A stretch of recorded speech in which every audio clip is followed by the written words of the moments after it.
तो दोस्तों, हमारे YouTube चैनल भक्ति कथा में आपका फिर से स्वागत है। आज मैं आपके लिए लेके आई हूँ निर्जला एकादशी व्रत कथा। अगर आपको यह कथा पसंद आए तो हमारे वीडियो को लाइक करें, हमारे चैनल को सब्सक्राइब करें और वीडियो को शेयर करें। आइए कथा शुरू करते हैं। निर्जला एकादशी व्रत की विधि। हिंदू धर्म में एकादशी का व्रत महत्वपूर्ण स्थान रखता है। प्रत्येक वर्ष में 24 एकादशियाँ होती है। ज्येष्ठ मास के शुक्ल पक्ष की एकादशी को निर्जला एकादशी कहते हैं। इस व्रत में भोजन करना और पानी पीना वर्जित है, इसीलिए इसे निर्जला एकादशी कहते हैं। धर्म ग्रंथों के अनुसार इस एकादशी पर व्रत करने से वर्ष भर की एकादशियों का पुण्य मिलता है। निर्जला एकादशी के दिन सुबह उठकर नित्य कर्मों से निवृत्त होकर सर्वप्रथम शेषशायी भगवान विष्णु की पंचोपचार से पूजा करें। इसके बाद मन को शांत रखते हुए ओम नमो भगवते वासुदेवाय नमः मंत्र का जाप करें। शाम को पुनः भगवान विष्णु की पूजा करें व रात में भजन कीर्तन करते हुए धरती पर विश्राम करें। दूसरे दिन किसी योग्य ब्राह्मण को आमंत्रित कर उसे भोजन कराए तथा जल से भरे कलश के ऊपर सफ़ेद वस्त्र ढककर और उस पर शक्कर तथा दक्षिणा रखकर ब्राह्मण को दान दे। इसके अलावा यथाशक्ति अन्न, वस्त्र, आसन, जूता, छतरी, फंका आदि फल आदि का दान करना चाहिए। इसके बाद स्वयं भोजन करें। धर्म ग्रंथों के अनुसार इस दिन विधि पूर्वक जल कलश का दान करने वालों को वर्ष भर की एकादशियों का फल प्राप्त होता है। इस एकादशी का व्रत करने से अन्य 23 एकादशियों पर अन्न खाने का दोष छूट जाता है। इस प्रकार जो इस पवित्र एकादशी का व्रत करता है वह समस्त पापों से मुक्त होकर मोक्ष प्राप्त करता है। आइए कथा शुरू करते हैं।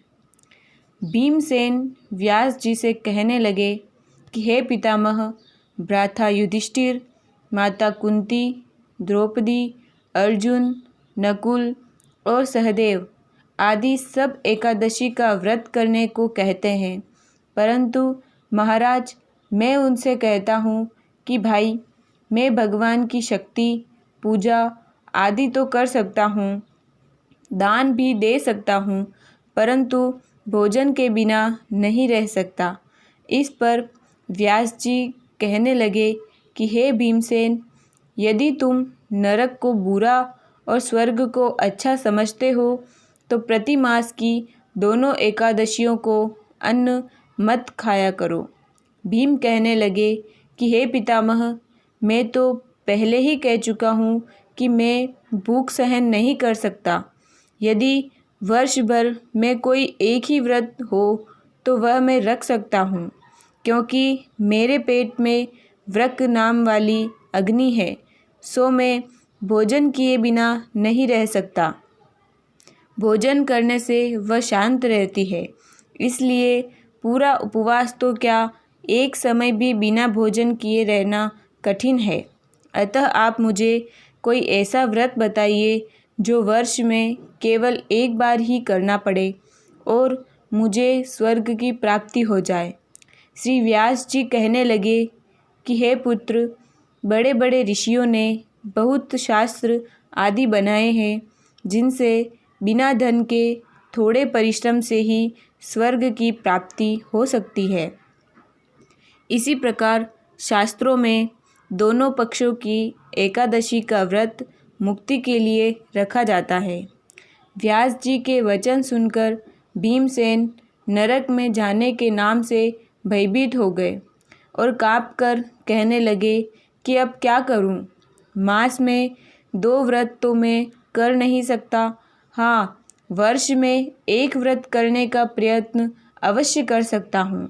अतः वर्ष में एक दिन व्रत करने से यदि मेरी मुक्ति हो जाए तो ऐसा कोई व्रत बताइए।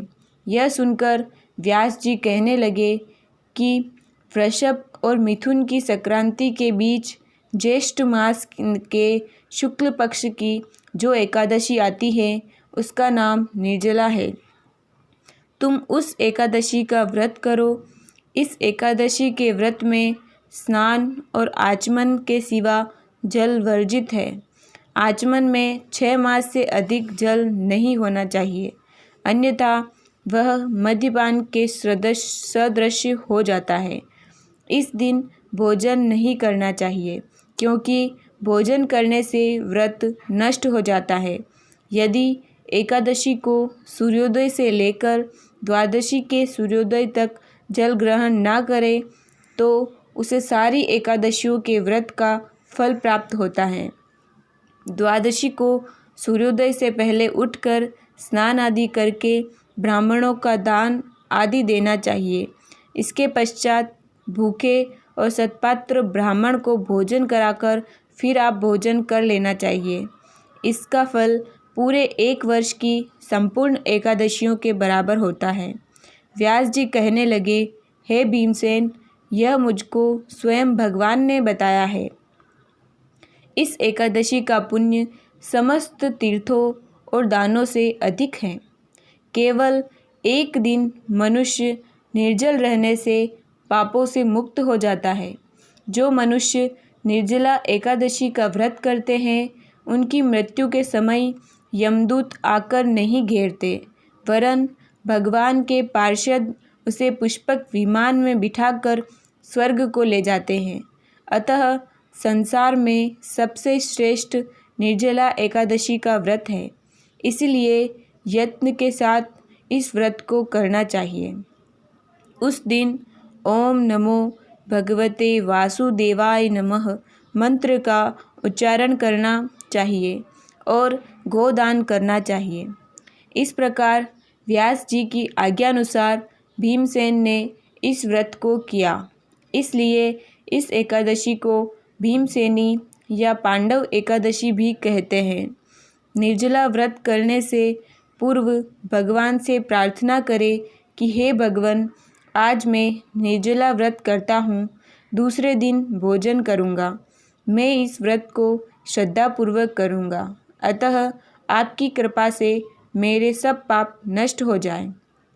इस दिन जल से भरा हुआ एक घड़ा वस्त्र से ढककर स्वर्ण सहित दान देना चाहिए। जो मनुष्य इस व्रत को करते हैं उनको करोड़ पल सोने के दान का फल मिलता है, और जो इस यज्ञादि करते हैं उनका फल तो वर्णन ही नहीं किया जा सकता। इस एकादशी के व्रत से मनुष्य विष्णु लोक को प्राप्त होता है।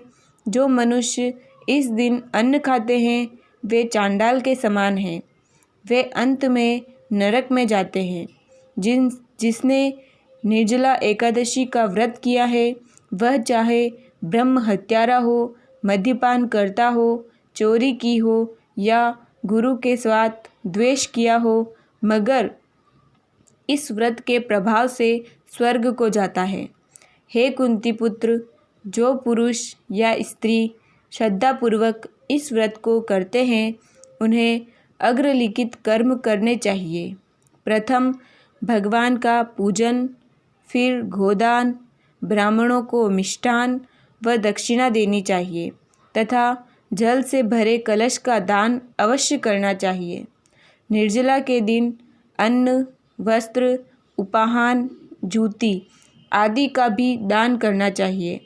जो मनुष्य भक्तिपूर्वक इस कथा को पढ़ते या सुनते हैं उन्हें निश्चय ही स्वर्ग की प्राप्ति होती है। जय श्री हरि विष्णु।